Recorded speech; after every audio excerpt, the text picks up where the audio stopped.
ناظرین، وزیر اعظم عمران خان صاحب کا فون کیا واقعی انڈر سرویلنس تھا؟ کس نے انڈر سرویلنس ڈالا؟ اور جو خبر آئی واشنگٹن پوسٹ میں، اس میں باقاعدہ ان کا نام بھی لیا گیا۔ اس سے پہلے 2017 میں ہم نے ایک پروگرام کیا تھا اسی حوالے سے کہ پاکستان میں اس طرح کے کام ہو رہے ہیں اور باقاعدہ ایک سافٹ ویئر لیا گیا، اور 2020 میں بڑا واضح الفاظ میں ہم نے آپ کو ایک چیز بتائی تھی، آگاہ کیا تھا۔ کیا تھا؟ آئیے دیکھتے ہیں۔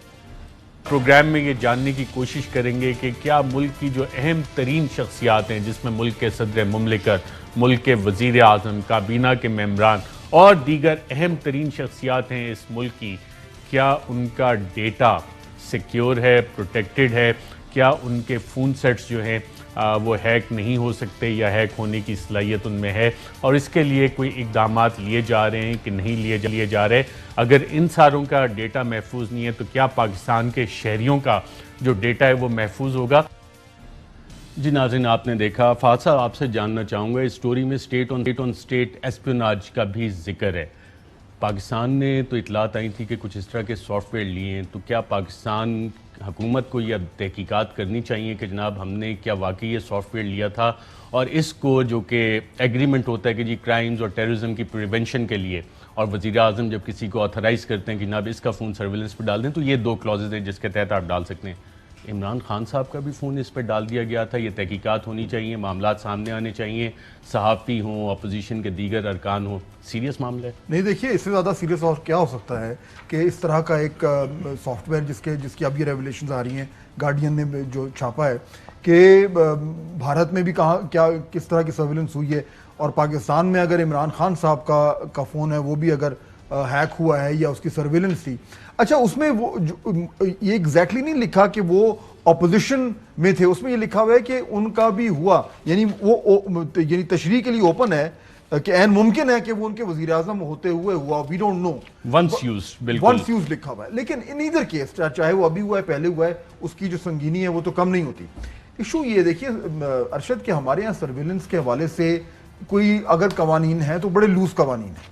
یہ کس کو نہیں پتا کہ پاکستان میں بغیر کسی باقاعدہ ایک قانونی طریقے سے کس کا فون ہیک ہو رہا ہے، کس کی سرویلنس ہو رہی ہے، کس کی دیگر معاملات جو ہیں وہ ٹیپ ہو رہے ہیں۔ تو ہمارے ہاں تو یہ بہت ہی لوز سسٹم ہے، جو مزید جو تھوڑی ایڈوانس ڈیموکریسیز ہیں ان میں پھر بھی اس کے کچھ سسٹمز بنے ہوئے ہیں۔ لیکن اگر اس طرح کے اب جو سافٹ ویئرز ہیں وہ استعمال ہو رہے ہیں، جس میں مجھے نہیں پتا کہ آپ کا فون ہیک ہو رہا ہے، میرا اور آپ کو تو ویسے ہی ہو رہا ہوگا، ویسے میرا خیال ہے جو چیز ہوتی ہے پبلکلی کہہ دیتے ہیں، اس کے لیے شاید پیگاسس سافٹ ویئر کی ضرورت نہیں ہے، وہ ویسے ہی ہو رہا ہوگا۔ لیکن یعنی کہ ٹرانسپیرنسی کے لیے اگر حکومت پاکستان واقعی میں یہ سمجھتی ہے کہ یہاں پہ قوانین کے تحت جو ہے وہ سٹیزنز پرائیویسی جو ہے وہ امپورٹنٹ ہے، تو پھر اس چیز کو سیریسلی لینا چاہیے۔ صرف اس لیے نہیں کیونکہ عمران خان صاحب کو فون ہیک ہوئے، اس لیے بھی کیونکہ جو دیگر شہری ہیں ان کا بھی یہ رائٹ ہے کہ ان کی پرائیویسی جو ہے وہ وائلیٹ نہ ہو۔ بالکل، آپ نے فہد صاحب کی بات سنی، امتیاز صاحب، کتنا اہم ہے؟ ایک تو وزیر اعظم اب عمران خان صاحب ہیں، ابھی ہو رہا تھا یا پہلے، یہ اس میں واضح نہیں ہے۔ اتنی اہم شخصیت کا فون انڈر سرویلنس ہیک ہو رہا تھا، ٹارگٹ آف اٹیک تھا، اس سے بہت ساری چیزیں پتہ لگ جاتی ہیں، ایکسپلائٹ بھی ہو سکتی ہیں۔ تو اسٹیٹ آن اسٹیٹ ایسپیوناج اہم ہے کہ حکومت پاکستان اس پہ تحقیقات کرے کہ پاکستان میں کس نے یہ کیا یا یہ کام باہر سے ہو رہا تھا۔ یہ کلیئرٹی تو کم از کم آنی چاہیے کہ نہیں؟ لیکن ارشد، یہ کون انویسٹیگیشن کون کرے گا اور کیسے ثابت کرے گا؟ اصل مسئلہ یہ ہے لائسنس لیا جاتا ہے، اس کے 7 سے 8 ملین ڈالر جو ہیں وہ پیمنٹ ہوتی ہے لائسنس کی۔ نہیں، لیکن میرا اپنا یہ خیال ہے کہ آپ بے شک اس کی انویسٹیگیشن بھی کروا لیں۔ بات یہ ہے کہ کیا آج کے دور میں کسی کی کوئی چیز چھپی ہوئی ہے؟ اگر پیگاسس کے ذریعے نہیں تو آپ جب ویزے کے لیے اپلائی کرتے ہیں اس کے ذریعے آپ کی ساری انفارمیشن ان کے پاس چلی جاتی ہے۔ پھر اگر دو ممالک کی انٹیلیجنس ایجنسیز تعاون کر رہے ہیں ایک دوسرے کے ساتھ، انڈیا اور اسرائیل کی ایجنسیاں بہت طویل عرصے 1994 سے جب سے کشمیر کا سلسلہ شروع ہوا تھا اس وقت سے ایک دوسرے کے ساتھ تعاون کر رہے ہیں، تو میرا اپنے خیال ہے کہ جتنے بھی پاکستان میں اہم لوگ ہیں جو ان کے لیے پوٹینشیل ٹارگٹ ہے، اس پیگاسس کی جو یہ فوربیڈن سٹوریز کی جو یہ سٹوری آئی ہے گارڈین میں بھی جو چھپی ہے، اس میں یہ ہے نا کہ یہ پوٹینشیل فونز ہیں، جو جتنے بھی آئی فون کیری کرنے والے ہیں ان کا یہ فون ہیک ہو سکتے ہیں۔ ٹھیک ہے، پتہ نہیں آپ کا بھی آئی فون ہوگا تو آپ بھی ہیک ہو رہے ہوں گے۔ تو یہ اس میں حیرانی ہمیں نہیں ہونی چاہیے۔ البتہ آپ آواز اس کے لیے بلند کرتے رہیں گے، چونکہ اس سٹوری میں ایمنسٹی انٹرنیشنل نے کچھ سب اس کا انالیسس کیا ہے، لیکن سوال یہ کہ ہیومن رائٹس واچ یا ایمنسٹی انٹرنیشنل نے انالیسس کر کے آواز اٹھا کے کیا روک لیا، کسی کا کچھ بگاڑ لیا؟ نہیں بگاڑا. کینیڈا میں بھی آپ کو پتہ ہوگا کچھ 2-3 مہینے پہلے کچھ خبریں آئی تھی کہ انڈیا اور وہ مل کے کیا کر رہے ہیں پاکستان کے حوالے سے.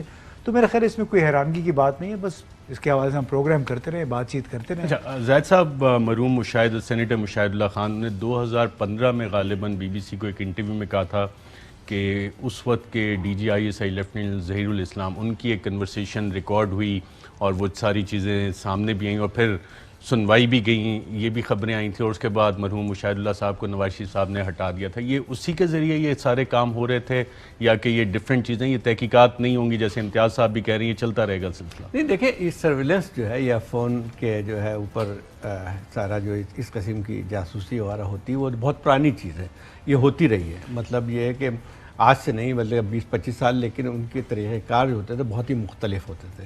مثلا یہ کہ آپ نے کبھی کسی کا فون ہیک کیا تو وہ باقاعدہ اس کے لیے کوئی انسٹرومنٹ لگتا تھا، PT سیل اس زمانے میں ہوتی تھی، تو وہ سارے طریقے ہوتے تھے ایک لحاظ سے جس کو کہتے ہیں. اب ہم دیکھتے تو میڈیول طریقے تھے، ورنہ اس قسم کے تو قصے بہت آئے ہیں کہ فوراً جو لیڈرز ہیں ان کے سرویلنس بہت پہلے سے آتی رہی ہے باتیں. مطلب مرکل کا جو فون جو ٹیپ ہوا تھا امریکن، جو اسنو ڈاؤن کی جو ایک لحاظ سے جو اس کی رپورٹ جو اس نے لیک کی تھی تمام نیشنل سیکورٹی کے حوالے سے، تو یہ چیزیں آتی رہی تھیں. لیکن یہ تشویش کی جو بات جو اب آ گئی، پیگاسس جو ایک خاص قسم کا جو تھا، اس میں وہ جو ہے آپ کے کہیں پہ بیٹھ کے صرف ایک سافٹ ویئر کے ذریعے آپ کا تمام جو ہے وہ ریکارڈ آپ کے پاس آ جاتا ہے. یہ خطرناک صورت ہے. اور اس کا فون کا کیمرہ بھی آن ہو جاتا ہے، مائک بھی آن ہو جاتا ہے، پورے فون کا کنٹرول بھی اٹھا لیا جاتا ہے. بالکل یہ ہوتا ہے. اصل چیز یہ تشویش کی بات جو ہے وہ یہ ہے. لیکن ایک اور جو ابھی جو رپورٹس آئی ہیں، جو نام آئے، وہ میں سمجھتا ہوں صرف ٹپ آف دا آئس برگ ہے. ہم اسی پہ جو ہے 50,000 نہیں ہیں بلکہ اس سے کہیں گنا زیادہ ہوں گے، اور اگر اور جو اطلاع آتی رہیں گی تو اس میں بہت کچھ اور ظاہر بھی ہوگا. لیکن یہ ہے کہ ابھی تک اس کا جو ہے ایکسس ہے اس پیگاسس کا، اس کو ایک لحاظ سے جو ہے بغیر اسرائیلی حکومت کی مرضی یا ان کی اپروول کے بغیر تو نہیں ہو سکتا تھا. تو آپ دیکھیں کہ 50 ملکوں کی بات آئی ہے. 50 ملکوں میں زیادہ تر بلکہ ساری تقریباً ممالک وہ ہیں جو کہ اتھارٹیرین رجیمز ہیں. تو ایک تو ان کے پاس ایک بہت بڑا ذریعہ آ گیا ہے، اور اس میں ایکسس جو ہے بہت آسان ہو گیا ہے. اور یہ میرا خیال یہ ہے کہ بہت ساری چیزیں ہمیں پہلے بھی نظر آ رہی تھیں. صحیح بات ہے کسی میں کہ پہلے یہ اب تو واضح طور پہ سامنے آ گئی ہے، لیکن اس کے خدشات جو ہیں وہ 3-4 سال سے پہلے بھی آتے رہے. مجھے اچھی طرح یاد ہے کہ چند سال پہلے مجھے خود بھی تھوڑی سی عجیب سی چیز لگی تھی کہ ٹویٹر پہ انڈین کسی نے میرے فون کہا، یہ فون تمہارا گھر کا ایڈریس یہ، اور وہ ساری ڈیٹیلز آ گئی. اچھا میں سمجھے شاید کوئی جیسے ہمارے وزٹنگ کارڈس وغیرہ ہوتے ہیں اس میں ایسی کوئی بات نہیں ہوگی. نیکسٹ ڈے 4 پاکستانی جنرلوں کے فون نمبر، ان کا پوری ڈیٹیل جو ہے اس میں آ گئی. تو میرے خیال پچھلے ہفتے میرے خیال کافی ساری ڈیٹیلز ٹویٹر پہ دوبارہ اپلوڈ ہوئی تھی، پھر وہ ڈیلیٹ کر دی گئی ہیں. ہاں تو وہ ساری چیزیں ہوتی رہی ہیں. لیکن انکشاف ہمیشہ یہ ہوتا ہے جب وہ چیزیں سامنے آ جاتی ہیں کسی نہ کسی صورت میں، تو پھر ہمیں لگتا ہے کہ بہت کچھ ہو رہا ہے. لیکن یہ بات جو ابھی آپ نے کی جو عمران خان کے بارے میں بھی آئی، ابھی تک جو لگتا ہی ہے کہ ان کی لائسنسنگ تو ایک خاص اس کے تحت ملتی ہے نا. اسرائیل کو میرے خیال پاکستان کے پاس شاید کیپیبلٹی نہیں ہوگی اس کی. پاکستان کے پاس یقیناً چھوٹی سی بات میں دوسری کیپیبلٹیز تو ہیں. میں نہیں کہہ رہا ہوں چھوٹی سی بات میں یہ کروں کہ اس میں اتھارٹیرین رجیم کی جو بات کی ہے اس نے، تو جو CNN، France 24، New York Times, ان کے صحافیوں میں کیا کون سی اتھارٹیرین رجیم انٹرسٹڈ ہوگی؟ ہم یہ کیوں فرض کر رہے ہیں کہ یہ کہیں باہر سے ہو رہا ہے؟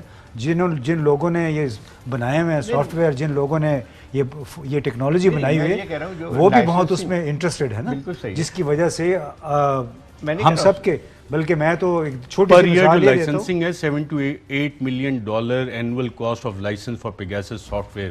ہمارے تو بہت سارے unaccounted for secret funds ہوتے ہیں جو کہ اربوں میں جا رہے ہوتے ہیں، کچھ پتہ تو نہیں لگتا کہ کون کدھر استعمال کر رہا ہے. لیکن اس میں اسرائیل گورنمنٹ کی مرضی شامل ہونی چاہیے، کیونکہ وہ ڈیٹا جو اور حکومت پاکستان کی بھی جو بھی ملک اگر لے رہا گورنمنٹ ہوتا ٹو ہے. گورنمنٹ اگر کانٹریکٹ ہے تو بالکل صحیح کہہ رہے ہیں. اگر ایسا ہے لکھا تو گورنمنٹ ٹو گورنمنٹ اور ٹیررزم اور لیکن فہد صاحب آپ ماشاءاللہ پاکستان کے ان چند صحافیوں میں سے ہیں جو کہ ملک کے تمام اعلیٰ ترین عہدیدار ان کے ساتھ کسی نہ کسی طرح رابطے میں بھی ہوتے ہیں. کہ آپ یہ کنفرم کر سکتے ہیں کہ پچھلے سال پاکستان کے تمام امپورٹنٹ سول اور ملٹری لیڈرشپ انہوں نے اپنے ٹیلی فون نمبرز چینج کیے تھے؟ میں اس یعنی Handset بالکل بھی change اس طرح کی میں تصدیق نہیں کر سکتا، لیکن میرے خیال میں اگر اس طرح کی بات ہوئی ہے تو یہ حیرت کی بات نہیں ہے، کیونکہ ایک سٹینڈرڈ پر جو سیکیورٹی پروسیجرز ہوتے ہیں اس میں جو امپورٹنٹ لوگ ہوتے ہیں ان کے کانسٹنٹلی فونز جو ہے وہ چینج ہو رہے ہوتے ہیں، اور جو خاص طور پہ جو ریاستی عہدوں پر ہوتے ہیں ان کا تو میرا خیال ہے یہ ایک جو پروٹوکول ہے کہ انہوں نے اس طریقے سے کرنا ہے، تو آئی ایم شیور ہوئے ہوں گے. اور پرائم منسٹرز کا تو اور جو فیڈرل منسٹرز ہیں ان کا تو بہت زیادہ اس طریقے سے ہوتا ہے. اور میں ابھی سیکیورٹی اسٹیبلشمنٹ کے جو آفیشلز ہیں ان کی میں بات نہیں کر رہا، وہاں تو اور زیادہ کچھ عرصہ جو ہے معاملات ہوتے ہیں. کچھ عرصے پہلے بھی ہوئے ہیں. آپ کنفرم کر رہے ہیں کہ ظاہر ہے change ہم مطلب کسی کو رابطہ کرنے کی کوشش کرتے ہیں، جب نہیں ملتا پتہ چلتا ہے فون نمبر تبدیل ہو چکا ہے. یہ چند مہینے اور پہلے میسج جائیں تو وہ سنگل ٹک ہی رہتا ہے، بالکل سنگل ٹک رہے. دیکھیے ٹیکنالوجی تو ترقی کرتی ہے، ایوالو کرتی رہتی ہے.